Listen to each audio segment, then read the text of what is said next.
Hey everybody, we are back. I'm Christopher Green. You're watching AMTV, Alternative Media Television. Thank you so much for your support. Now, in between relaxing this weekend, maybe popping over a couple beers, getting out of the city like I did, seeing the stars, and it was really amazing, man. I could see the stars behind the stars behind the stars. And it always gives me perspective getting out of the city, getting on some raw land, and there's no city lights. I can hear my thoughts. I can spend quality time with my family and friends, give me a lot of peace of mind just thinking about AMTV, how far we've come, the 2,000 plus videos that we put into circulation, how this has just come from a bedroom organically. It's real. It's just something that I love. And then thinking about the challenges. How do we proceed from here? How do we continue to grow what we're doing, this message through you, which, by sharing each and every video and getting it out to your friends and family on Facebook and Twitter and taking it out into the real world and having these conversations at your dinner table. And believe me, I get all these emails from you that are so inspiring. But, thinking about the challenges of censorship, our videos being banned on YouTube, the one that we just put out a couple days ago. Because we're like, hey, Chris, well, why'd you take it down? I didn't. It was banned. Again, these are things I've been talking about for years. That Barack Obama is going to come after the internet, that he's going to cede control, and this is not naivete, cede control to the United Nations through ICANN, the domain and registrations and all this kind of thing. That it's going to get tougher to broadcast the truth, to give real opinion, that they're going to do everything in their power to shut down this message.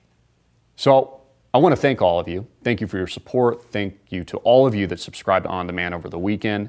Again, just go to amtvmedia.com. It's $4.95 a month. Price a cup of coffee. You help us grow.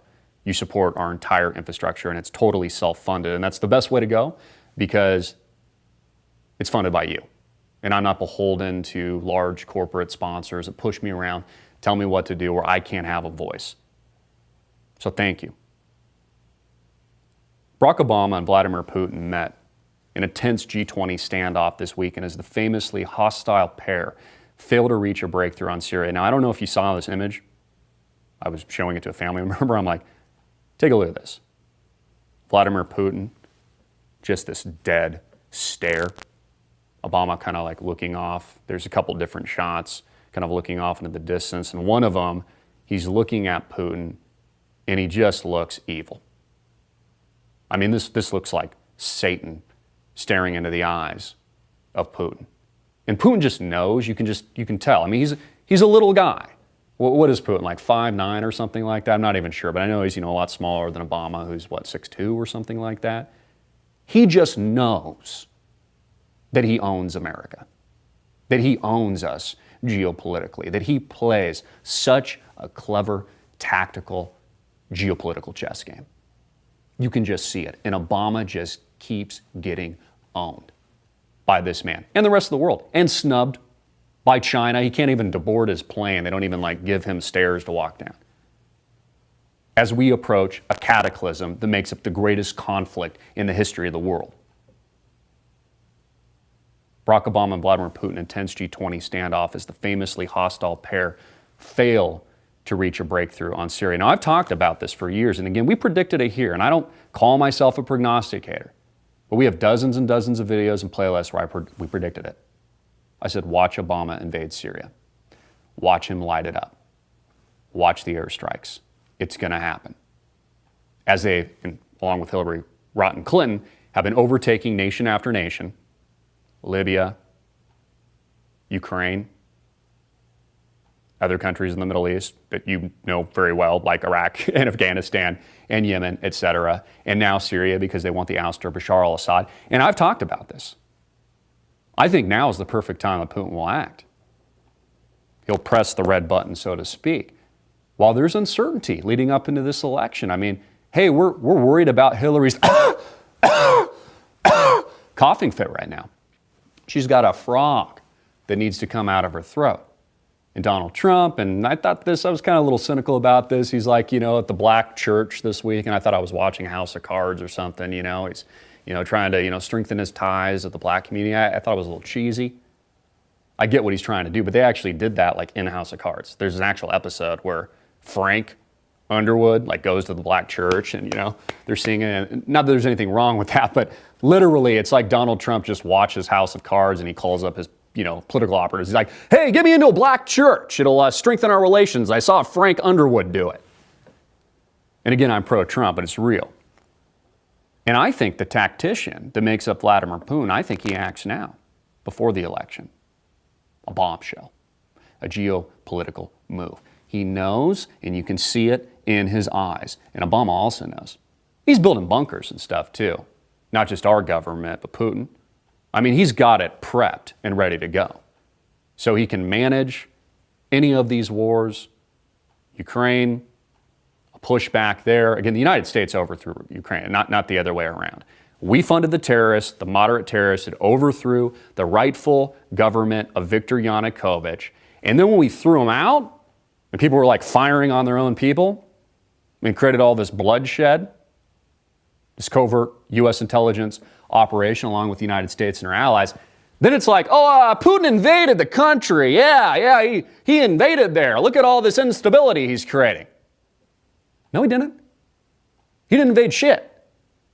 Ukraine is a strategic ally of Russia to the rest of Europe for a variety of economic, political reasons. He didn't invade anything. The United States is responsible for this, and he's going to want back, along with the Ukrainian government, what's rightfully his. And in Syria, where we've seen a decimation of human life, and I think our human rights issues and violations with 470,000 plus people dead, my heart screams when I read those statistics. All of this moving and shaking right now as Obama gets snubbed, the weakling that he is, the negotiator with terrorists in countries like Iran, just doling out like $400 million to grab a couple people.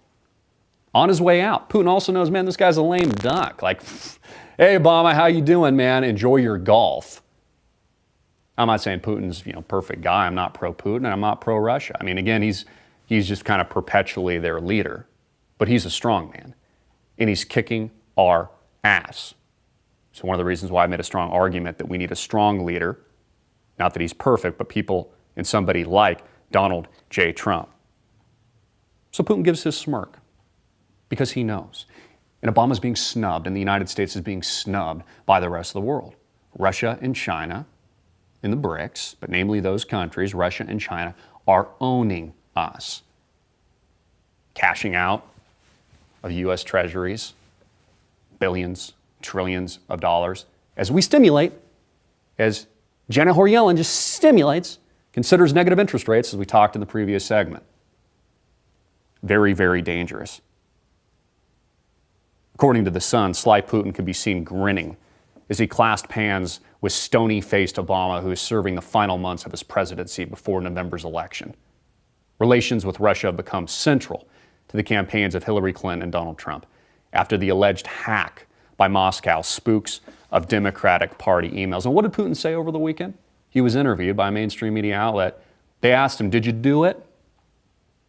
Were you the one that leaked the emails that dethroned Debbie Wasserman Schultz and roiled the DNC and proved that the whole election system is rigged, pushing out Bernie Sanders unfairly, working covertly behind the scenes like the mobsters that they are? What did he say? He said, no, I didn't do it, but it's a public service. Whether you like, hate, think Putin's a despot, maniac, dictator, whatever, have a bad opinion of him, he's right. Did a public service. He didn't do it, but it's a public service. Truth tellers, leakers like Julian Assange and others that leak the truth, heroes. Vince Vaughn even talked about the Hollywood actor who's pro-Second Amendment. Very few of these guys actually are outspoken on the conservative side. Said, these people, Snowden, Assange, etc., are heroes. Again, they're doing America a public service. I fear Putin's going to act. He wants to take control back of what's rightfully his strategic allies, whether or not this is in Ukraine, and we see it in his eyes at the G20 meeting, or whether or not this is in Syria. And the perfect time to pounce is now, during a period of extreme uncertainty and disorganization here in the United States of America. So there is no plain sailing from here. What an amazing exchange. We can see images from the G20 here in China. The heads of state, finance ministers, and central bank governors from the world's leading economies have been meeting at the first G20 summit to be held in China. Yesterday, China's president told leaders to avoid empty talk and focus on the world economy, which he described as at a critical juncture. Discussed at the first day of the summit were the global steel crisis, trade barriers, and the UK Brexit plans. Prime Minister Theresa May has faced tough stances during her first international summit as leader. So all of these countries meet, they're discussing these world affairs, and all we get is the stone cold look of Putin. Have you guys seen his palace?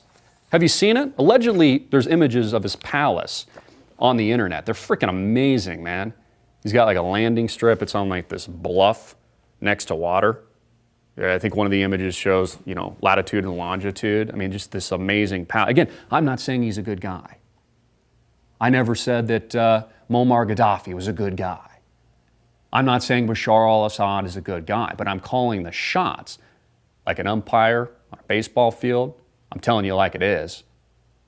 When the United States creates and builds ISIS from nothing, from Al-Qaeda, which was originally CIA, U.S. government funded, and it becomes the Israeli Secret Intelligence Service as it is today, and it roils this part of the world, and it destroys people's lives, I'm calling it like it is. As Putin speaks with Obama, Russian leader becomes man of the moment in China. This is according to CNBC. The other report was from The Sun. Vladimir Putin, Russian president, is gearing up for atomic war with the West by building top-secret nuclear shelters.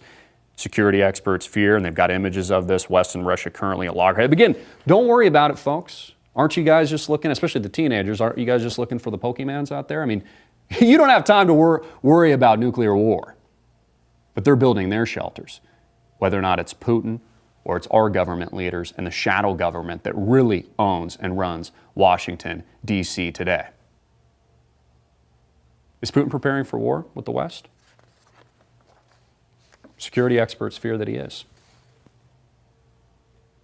Got to go to a quick break. I'd like to hear your thoughts. Put your comment, question in the box below.